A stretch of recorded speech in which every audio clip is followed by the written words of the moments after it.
दोस्तों, भारत ने अब से कुछ समय पहले ही अपने एक बेहद ही खास प्रोजेक्ट की अनाउंसमेंट की, जिसकी कीमत करीब 5.2 बिलियन $, की थी। लेकिन इसी प्रोजेक्ट के साथ भारत ने यह भी अनाउंसमेंट की कि जो भी देश इस प्रोजेक्ट में पार्टिसिपेट करेगा उसे यह टेक्नोलॉजी 100% ट्रांसफ़र भी करनी पड़ेगी। और जैसे ही भारत की यह शर्त सामने निकल के आई, इस प्रोजेक्ट में से फ्रांस, रूस और जर्मनी जैसे देशों ने अपने हाथ पीछे खींच लिए। लेकिन फाइनली एक लंबे इंतजार के बाद एक देश ने भारत के शर्त पर सहमति जताई और न सिर्फ भारत को टेक्नोलॉजी ट्रांसफ़र करेगा, बल्कि 5.2 बिलियन डॉलर की लागत से बनने वाले प्रोजेक्ट को इससे भी कम कीमत पर तैयार किया जाएगा। तो पूरी डेवलपमेंट क्या है आज के इस वीडियो में समझते हैं। बस हमें सपोर्ट करने के लिए इस वीडियो को लाइक और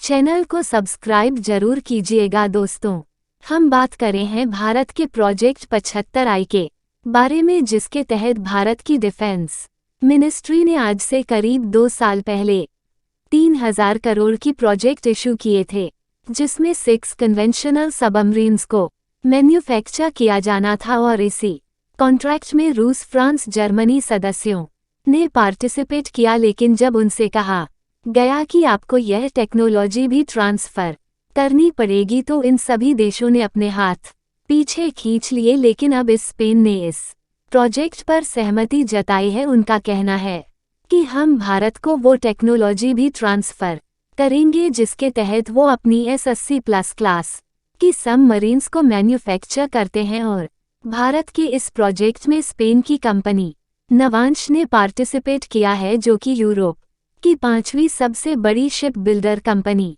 इसके अलावा वर्ल्ड की 9th सबसे बड़ी शिप बिल्डर कंपनी मानी जाती है। और ऐसा नहीं है कि भारत के पास मैन्युफैक्चर करने वाली कंपनीज नहीं है, लेकिन हमारे पास लैक ऑफ टेक्नोलॉजी की वजह से हम सबमरीन्स को मैन्युफैक्चर बड़े स्केल पर नहीं कर पा रहे हैं। अगर कंपनीज की बात की जाए तो LT, मेजगा, डग बिल्डर्स और जैसे बड़े प्लेयर्स इस इंडस्ट्री में काम करते हैं और भारत के लिए नए डिफेंस इक्विपमेंट्स भी तैयार किए जाते हैं। और बात की जाए भारत को मिलने वाले बेनिफिट्स की, तो भारत का यह प्रोजेक्ट करीब 5.2 बिलियन $, का है। लेकिन स्पेन भारत को यही टेक्नोलॉजी सिर्फ 4.8 बिलियन $, में ऑफर कर रहा है, जो कि भारत के लिए कम कॉस्ट में बनने वाला हाई क्वालिटी प्रोजेक्ट होगा। और ऐसा इसलिए बोल रहे हैं, S-80 क्लास का सबमरीन ऑफर कर रहा है, जो कि इसी साल स्पेन की तरफ से ऑपरेशनल की गई है, यानी कि भारत को बिल्कुल लेटेस्ट टेक्नोलॉजी मिलेगी।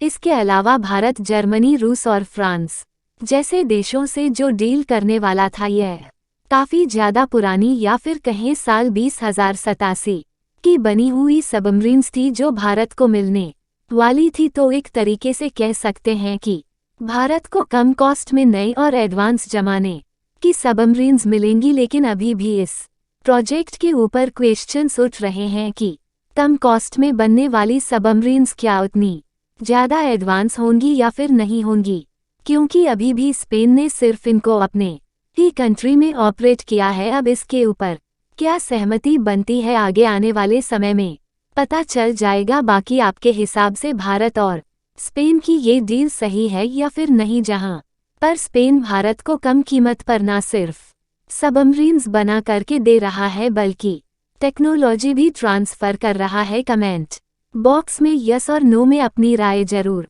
लिखिए। भारत के ऐसे ही यूजफुल इन्फॉर्मेटिव वीडियोस पाने के लिए आप हमारे चैनल को सब्सक्राइब कर लीजिए।